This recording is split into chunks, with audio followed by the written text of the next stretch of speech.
बिस्मिल्लाहिर्रहमानिर्रहीम। अस्सलाम वालेकुम नाज़रीन, हम बात कर रहे हैं मुसलमानों के अजीम जंगजू सिपह सलार मोहम्मद बिन कासिम के बारे में। तो चले नाज़रीन, अगली किस्त का आगाज़ करते हैं। क्या ये सच है कि अब्बा जान फ़िक्रे का आखिरी हिस्सा हिचकियों में तब्दील होकर रह गया? ज़ुबैर निस्वानी हुस्नो वक़ार की एक गैर फ़ानी झलक देख चुका था। इसकी निगाहें इसके लिए तैयार न थीं, और पेशतर इसके कि नाहिद का चेहरा नकाब में छुपता इसकी निगाहों का रुख बदल चुका था। वो सामने देखने की बजाय नीचे देख रहा था। ज़ुबैर में गैर दर्जा की हया वालदैन और माहौल की तरबियत का नतीजा थी, और इसके अलावा इसके किरदार की सबसे बड़ी खूबी हद दर्जा खुद एतमादी थी। वो लड़कपन में अपने बाप के साथ दूर दराज के ममालिक में चक्कर लगा चुका था। अवेले शबाब में इसे एक तजर्बाकार जहाज़ रान माना जाता था। वो दूर दराज के ममालिक में गैर अक़वाम की उन शोखो तरार लड़कियों को देख चुका था जो मुतासर होने वाली निगाहों की तलाश में फिरती थीं। शाम और फ़लस्तीन में बेशुमार बेबाक निगाहें इसके मर्दाना हुस्न का एतराफ़ कर चुकी थी, लेकिन इस दौर के आम नौजवानों की तरह वो निगाहें नीची रखने का आदी था। ज़ुबैर जहाज़ पर सफ़र के दौरान दलीप सिंह से हर अरब बच्चे के मुतल्लिक सवालात पूछकर अपने जहन में इनकी ख्याली तस्वीरें बना चुका था। दलीप सिंह से अबुल हसन और उसके बच्चों के मुतल्लिक जो कुछ वो सुन चुका था, इससे इसका अंदाज़ा ये था अबुल हसन के बच्चे शक्ल शबाहत और आदतो अतवार में बाकी तमाम बच्चों से मुख्तलिफ होंगे। ये इसकी दिलचस्पी की पहली वजह थी। फिर खालिद की ज़बानी जो कुछ उसने सुना, इसकी दिलचस्पी में इजाफ़ा भी होता गया, और इसके बाद जब अली नाहिद को बुलाने के लिए गया तो साबका दिलचस्पी के साथ एक हल्की सी खलश का भी इजाफ़ा हो गया। लेकिन इसकी दिलचस्पी की सबसे बड़ी वजह यह थी कि वो इसकी कौम की एक सितम रसीदा लड़की थी। नाहिद ने फिर कहा, मुझे जवाब दीजिए, क्या ये सच है? आप मुझसे क्या छुपाना चाहते हैं? मैं सुन चुकी हूँ। खालिद ने उठकर आगे बढ़ते हुए जवाब दिया, नाहिद, तकदीर के सामने किसी का बस नहीं चलता। ज़ुबैर ने उसे तसल्ली देने की कोशिश करते हुए कहा, मुझे अफसोस है कि मैं आपके पास कोई खुशी की खबर नहीं ला सका। नाहिद कोई और बात किए बगैर मकान की तरफ चल दी और चंद कदम आहिस्ता आहिस्ता उठाने के बाद भागकर एक कमरे में दाखिल हो गई। खालिद एक लम्हे के लिए तजब्जब की हालत में खड़ा रहा। बाला आखिर ज़ुबैर की तरफ देखकर बोला, मैं अभी आता हूँ। भागकर नाहिद के कमरे में दाखिल हुआ। नाहिद बिस्तर पर मुंह के बल पड़ी हिचकियाँ भर रही थी। खालिद ने प्यार से इसका बाजू पकड़कर सर पर हाथ फेरते हुए कहा, नाहिद, सब से काम लो। अली ज़ुबैर के पास थोड़ी देर बेहिसो हरकत खड़ा रहा, फिर आहिस्ता आहिस्ता कदम उठाता हुआ कमरे के दरवाजे तक पहुंचा।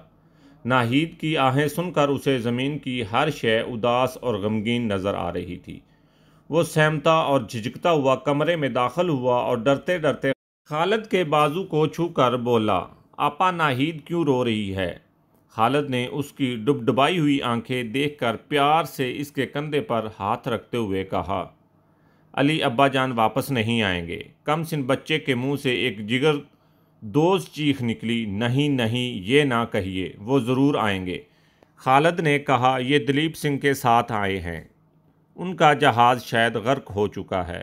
अली की आंखों से आंसुओं के चश्मे फूट निकले और वो होंठ भींच भींच कर चीखों को जब्त करता हुआ बाहर निकल गया।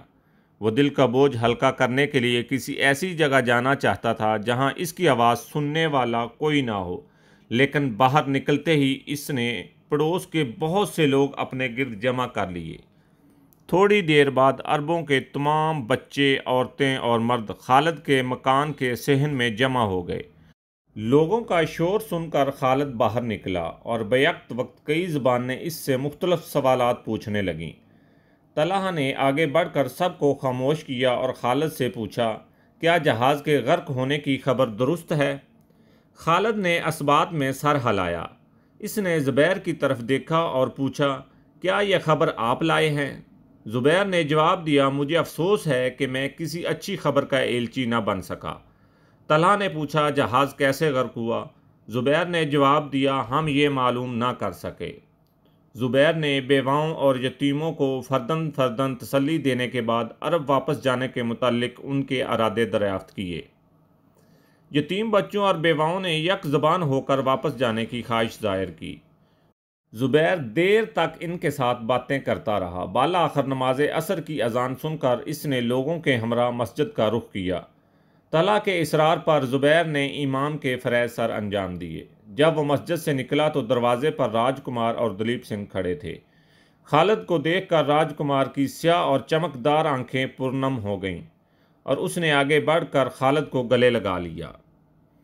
दलीप सिंह ने ज़ुबैर से कहा, महाराज ने आपको याद किया है, खालिद तुम भी चलो। ज़ुबैर ने कहा, मैं अभी उनसे मिलकर आया हूँ, कोई ख़ास बात तो नहीं। महाराज के दिल पर अबुल हसन की मौत की खबर ने गहरा असर किया था। इस वक्त वो आपसे ज़्यादा देर बातें ना कर सके। ज़ुबैर ने कहा, मालूम होता है कि राजकुमार को भी उनके साथ गहरी मोहब्बत थी। उनके आंसू अभी तक खुश्क नहीं हुए। दलीप सिंह ने कहा, हाँ, राजकुमार को बहुत सदमा हुआ है, वो इन्हें बहुत प्यार करते थे। शाही महल की तरफ जाते हुए ज़ुबैर को लोगों का एक हजूम जुलूस की शक्ल में दिखाई दिया। दलीप सिंह ने कहा, महाराज, आपके तहाइफ और घोड़ों को देखकर फूले ना समाए। उनके हुक्म से घोड़ों का जुलूस निकाला गया। घोड़ों की लगाम थाम कर बाजार में चलने की इज्जत उन लोगों के हिस्से में आई है जो हमारी रियासत के सबसे बड़े सरदार हैं। अगर इन्हें अबुल हसन की मौत का गम ना होता तो शायद खुद भी इस जुलूस में शिरकत करते। ज़ुबैर ने करीब से देखा तो दरबार में सबसे अगली कुर्सियों पर बुराजमान होने वाले 8 सरदार घोड़ों की लगामें थामे हजूम के आगे चल रहे थे। घोड़ों पर जो दोशाले डाले गए थे वो बेशकीमत मोतियों से भरे हुए थे। राजकुमार ने मुस्कुराते हुए ज़ुबैर की तरफ देखा और कहा, क्या आपके मुल्क में भी घोड़ों की ये इज्जत होती है? ज़ुबैर ने जवाब दिया, नहीं, हम ज़्यादातर उनके चारे और पानी की फ़िक्र किया करते हैं। दलीप सिंह बोला, ये घोड़ों की इज्जत नहीं, घोड़े भेजने वालों की इज्जत की जा रही है। आसमान पर बादल छा रहे थे और हवा निस्बतन खुशगवार हो रही थी। राजा महल की दूसरी मंजिल पर एक दरीचे के सामने बैठा समुंदर की तरफ देख रहा था। ज़ुबैर और इसके साथियों के कदमों की चाप सुनकर उसने पीछे मुड़कर देखा और उठकर ज़ुबैर के साथ मुसाफा करने के बाद खालिद की तरफ मुतवज्जे हुआ। बेटा, मुझे तुम्हारे बाप की मौत का बहुत दुख है। मेरे ख्याल में उनका जहाज़ तूफ़ान के बायस गर्क हो चुका है। लेकिन अगर ये साबित हो गया कि रास्ते में किसी ने हमला करके उनका जहाज़ गर्क कर दिया है तो मैं इसकी सरकूबी के लिए अपने तमाम हाथी और सारे जहाज़ बसरा के हाकम के सुपुर्द कर दूंगा। राजा सामने कुर्सियों की तरफ इशारा करके बैठ गया। ज़ुबैर और खालिद भी बैठ गए, लेकिन दलीप सिंह खड़ा रहा। राजा ने दलीप सिंह की तरफ देखकर कहा, बैठ जाओ, तुमने बहुत बड़ा काम किया है। कल से तुम हमारे दरबार में तमाम सरदारों से आगे राजकुमार के पास बैठा करोगे। दलीप सिंह आगे बढ़कर राजा के पांव छूने के बाद कुर्सी पर बैठ गया और राजा ज़ुबैर से मुखातब हुआ, मैं बसरा के हाकम की मर्जी के खिलाफ कुछ नहीं कर सकता, लेकिन अगर आप अरब बच्चों को लावारिस समझकर यहाँ से ले जाना चाहते हैं तो मुझे बहुत अफसोस होगा। मैं इन्हें अपने बच्चे समझता हूँ। अगर वो यहाँ रहें तो उनकी हर ज़रूरत हमारे शाही ख़जाने से पूरी होगी। आप इनसे पूछ लें, अगर इन्हें यहाँ कोई तकलीफ़ हो तो बेशक इन्हें अपने साथ ले जाइए। ज़ुबैर ने जवाब दिया, इन्हें यहाँ कोई शिकायत नहीं और मैं अपनी हुकूमत और तमाम अरबों की तरफ से आपका शुक्रिया अदा करता हूँ। हम ये नहीं चाहते कि हमारी कौम के यतीम बच्चे अपने मुल्क से इस कदर दूर रहें। इनकी बेहतरीन तालीम व तरबियत वहीं पर हो सकती है।